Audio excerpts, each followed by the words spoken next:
हाँ जी, जो economic activity components हमने किए थे उन्हीं से रिलेटेड कुछ एमसीक्यूज़ हम इस वीडियो में करने वाले हैं।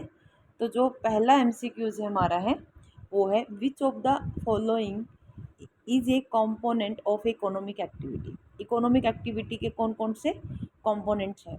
Production, distribution, consumption. D, all of the above. तो इसका जो राइट आंसर है वो हमारा रहेगा D, all of the above. क्योंकि हमने इकोनॉमिक एक्टिविटी का पढ़े थे कि इनके कितने होते हैं, 3 कंपोनेंट्स होते हैं। सबसे पहले हमने पढ़ा था इनका कंजम्पशंस, सेकंड हमने पढ़ा था प्रोडक्शन, और थर्ड हमने पढ़ा था डिस्ट्रीब्यूशंस। तो तीनों की तीनों क्या है, इनके कंपोनेंट्स है। तो डी जो रहेगा इसका राइट आंसर रहेगा। नेक्स्ट हम करते हैं, the process of creating goods and services is called. Goods and services को क्रिएट करने की जो प्रोसेस है वो कहलाती है। तो इसका जो राइट आंसर रहेगा वो हमारा रहेगा बी, प्रोडक्शन। प्रोडक्शन है, कंजम्पशंस में तो हम क्या करते हैं, इसको यूज़ करते हैं। एक्सचेंज में हम इसको क्या करते हैं, सेल करते हैं। डिस्ट्रीब्यूशंस में हम क्या करते हैं, इसको कस्टमर तक डिस्ट्रीब्यूट करने का काम करते हैं। तो प्रोडक्शन में क्या करते हैं, गुड्स एंड सर्विसेज को प्रोसेस, मतलब प्रोडक्शन में इनको प्रोड्यूस करते हैं, रॉ मटेरियल से फाइनल गुड्स में कन्वर्ट करते हैं। तो जो राइट आंसर रहेगा वो हमारा रहेगा बी। थर्ड जो क्वेश्चन है हमारा, which components involve the use of goods and services. इनमें से कौन सा कंपोनेंट्स ऐसा है जो गुड्स एंड सर्विसेज को इन्वॉल्व करता है? पहला पॉइंट है प्रोडक्शन, सेकंड है डिस्ट्रीब्यूशन, थर्ड है कंजप्शन, फोर्थ है एक्सचेंज। प्रोडक्शंस नहीं आएगा क्योंकि इसमें तो हम क्या करते हैं, गुड्स एंड सर्विसेज को प्रोड्यूस करते हैं। डिस्ट्रीब्यूशंस में हम क्या करते हैं, कस्टमर तक पहुंचाने का काम करते हैं। एक्सचेंज में हम क्या करते हैं, सेल करते हैं। तो use of goods and services क्या आएगा, कंजम्पशंस, जहाँ पर कस्टमर गुड्स एंड सर्विसेज को क्या करते हैं, कंज्यूम करते हैं।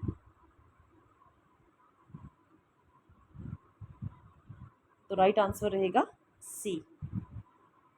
नेक्स्ट क्वेश्चन है, transfer of goods from producer to consumer is known as.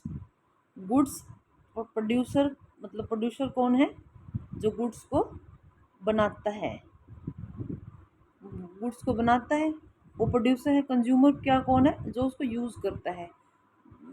Goods को प्रोड्यूसर से कंज्यूमर तक पहुंचाने, ट्रांसफ़र करने के प्रोसेस को हम क्या कहते हैं, डिस्ट्रीब्यूशंस।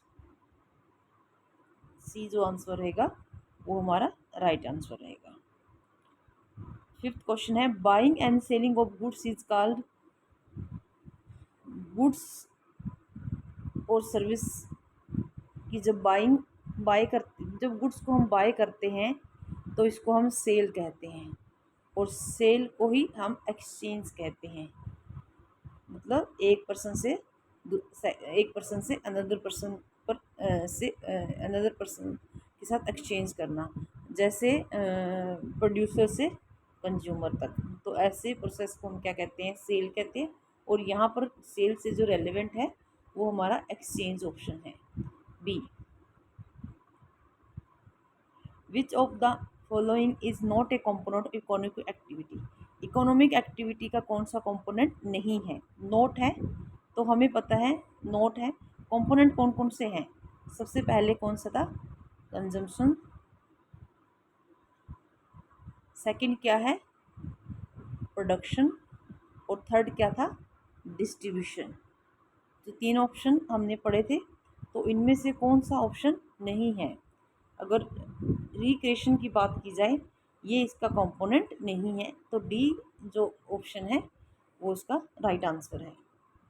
इसके बाद 7 question, an economics saving is mainly related to. Economics में सेविंग रिलेटेड है किससे, प्रोडक्शन से नहीं, कंजम्पशन से नहीं, एक्सचेंज से नहीं, इनकम नॉट स्पेंड। सेविंग का मतलब होता है ऐसी इनकम जिसको खर्च ना किया गया हो। ठीक है जी, तो राइट आंसर रहेगा C. Which component ensure goods reach different region. कौन सा कंपोनेंट्स इंश्योर करता है कि गुड्स डिफरेंट रीजन तक पहुंचने के लिए। तो प्रोडक्शन में तो हम सिर्फ प्रोड्यूस करते हैं, कंजम्पशंस में हम इसको यूज़ करते हैं, इन्वेस्टमेंट में हम मनी स्पेंड करते हैं। तो राइट आंसर रहेगा डिस्ट्रीब्यूशन। तो ये कुछ एमसीक्यूज थे जो हमने आज इनको जो चैप्टर जो कंसेप्ट हमने किए थे उन्हीं से रिलेटेड आज कुछ ये एमसीक्यूज हमने किए हैं।